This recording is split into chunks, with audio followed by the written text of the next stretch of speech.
L'année dernière, j'ai trouvé une crèche construite pour mes filles à naître dans une unité de stockage sur la route 9. Il y avait un berceau double, de minuscules vêtements pour nouveau-nés, une chaise berçante, une petite lampe en forme de mouton et des nuages peints sur le mur. Mais ce qui m'a glacé le sang n'était pas la crèche. C'étaient les deux noms écrits sous ces nuages, Harper et Zell. Les noms que mon mari et moi avions choisis pour nos filles jumelles à naître. Des noms que je n'avais dit qu'à une seule personne, ma mère.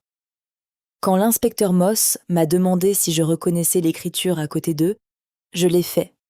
Il appartenait à ma sœur aînée, Mélissa. C'est à ce moment-là que mes genoux ont lâché. Mais à ce moment-là, la crèche n'était que la dernière pièce d'un cauchemar qui s'était construit autour de moi pendant 9 mois. Je m'appelle Kendra Hensley. J'étais infirmière pédiatrique à Springfield, Missouri. Mon mari, Travis, possédait une petite entreprise de chauffage et de climatisation, et pendant des années, nous avons vécu une vie tranquille dans une petite maison en briques sur Maplewood Drive. Nous avions passé 2 années douloureuses à essayer d'avoir des enfants. Les traitements ont échoué. L'argent a disparu. L'espoir est devenu quelque chose que nous avions peur de toucher. Je ne l'ai dit qu'à ma mère. Je lui faisais entièrement confiance. C'était ma première erreur. Ma famille avait toujours tourné autour de ma sœur aînée Mélissa. D'une certaine manière, tout était toujours à son sujet. Mon anniversaire pourrait être oublié parce que Mélissa se sentait malade. Mes réalisations pourraient être rejetées parce qu'elle avait besoin d'attention. Après la mort de notre père, je suis devenue le responsable. Je me suis occupée de la paperasse. J'ai aidé maman. Je suis restée fort. Je pensais qu'être nécessaire signifiait être aimé. Je ne savais pas que j'enseignais à ma famille que je pouvais être blessée sans jamais avoir le droit de me plaindre. Puis Mélissa a annoncé qu'elle était enceinte. Tout le monde a célébré. J'ai essayé d'être heureux pour elle. Puis en décembre, après 2 ans de chagrin, j'ai fait un test de grossesse. 2 lignes roses. Travis et moi avons pleuré sur le sol de notre cuisine. Des semaines plus tard, l'échographie a révélé quelque chose d'encore plus incroyable. Des jumeaux, 2 filles. Nous les avons appelées Harper et Hazel. Nous avons décidé de garder la grossesse privée jusqu'après le 1er trimestre. Finalement, je l'ai dit à ma mère et je l'ai suppliée de ne pas dire un mot. Elle a promis. Lors de la baby shower de Mélissa, près de 30 parents se sont réunis autour de ballons, de gâteaux et de cadeaux.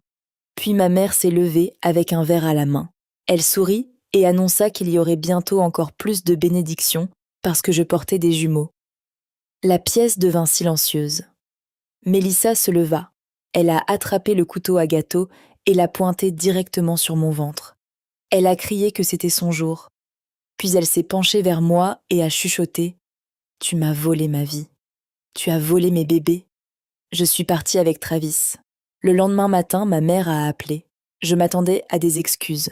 Au lieu de cela, elle m'a dit que Mélissa était fragile et que j'avais choisi le mauvais moment pour annoncer ma grossesse.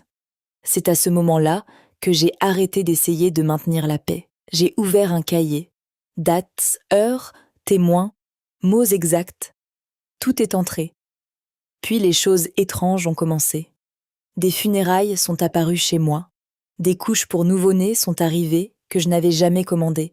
Quelqu'un a appelé mon hôpital pour me demander mon horaire de travail. Puis j'ai vu Mélissa à ma clinique prénatale. Elle n'était pas censée être là. Elle m'a simplement souri.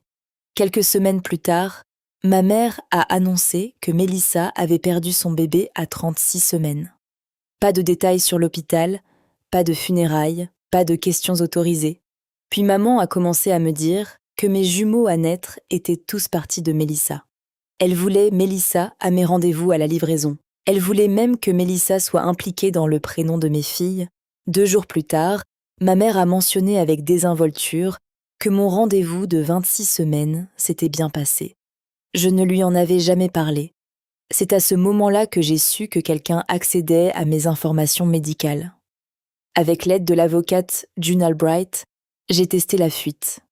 J'ai donné à ma mère un faux détail sur mon hôpital d'accouchement.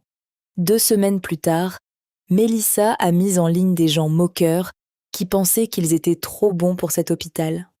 Le pipeline a fait ses preuves. Ma mère avait accès à mon portail patient via une ancienne autorisation de procuration. En 8 mois, elle avait accédé à mes dossiers 31 fois. Puis Blake, le mari de Melissa, m'a contacté secrètement. Il m'a dit la vérité. Melissa avait en fait perdu son bébé des mois plus tôt à 17 semaines. La famille l'avait caché.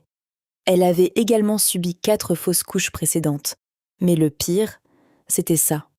Melissa était devenue convaincue que mes filles étaient censées être les siennes. Soudain, le couteau prit tout son sens. Le harcèlement avait du sens. Les cadeaux avaient du sens. Mais comprendre quelqu'un ne le rend pas en sécurité.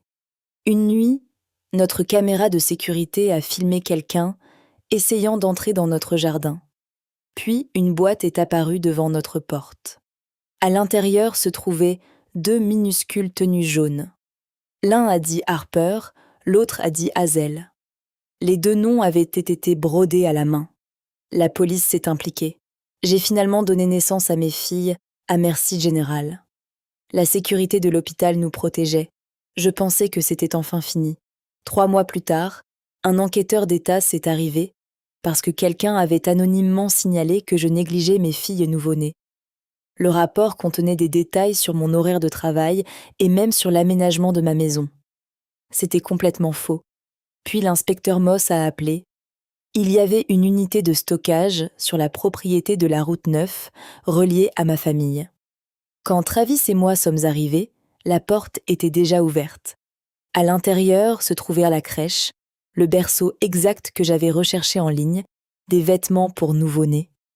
Mon horaire de rendez-vous, des photographies de notre maison prise de la nuit, des copies de courriers volés, le faux rapport de négligence envers les enfants, et sur le mur se trouvaient les noms de ma fille, Harper, Hazel.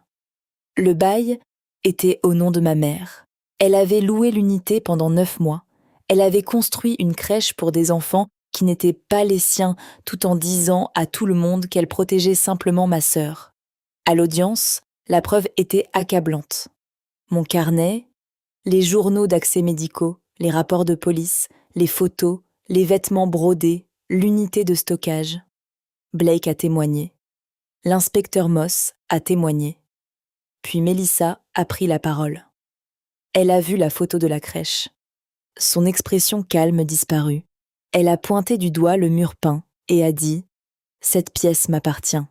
Puis elle a crié que mes filles étaient censées être les siennes.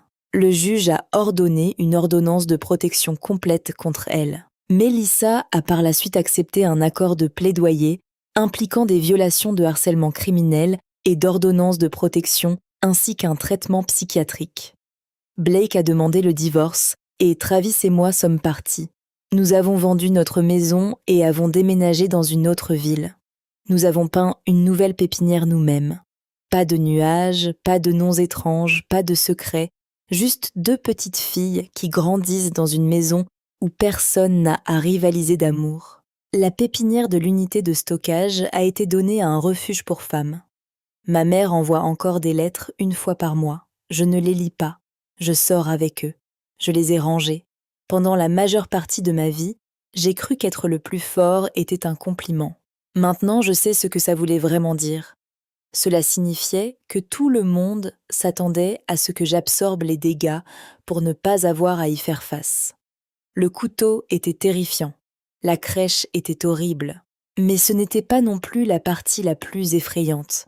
La partie la plus effrayante a été de réaliser que pendant que j'étais occupée à garder ma famille unie, ils préparaient tranquillement une vie dans laquelle je n'avais plus ma place.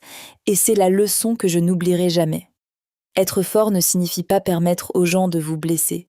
Parfois, la force signifie dire non, documenter la vérité, protéger vos enfants, fixer des limites et s'éloigner des gens qui ne vous aimaient que lorsque vous étiez prêt à vous sacrifier pour eux.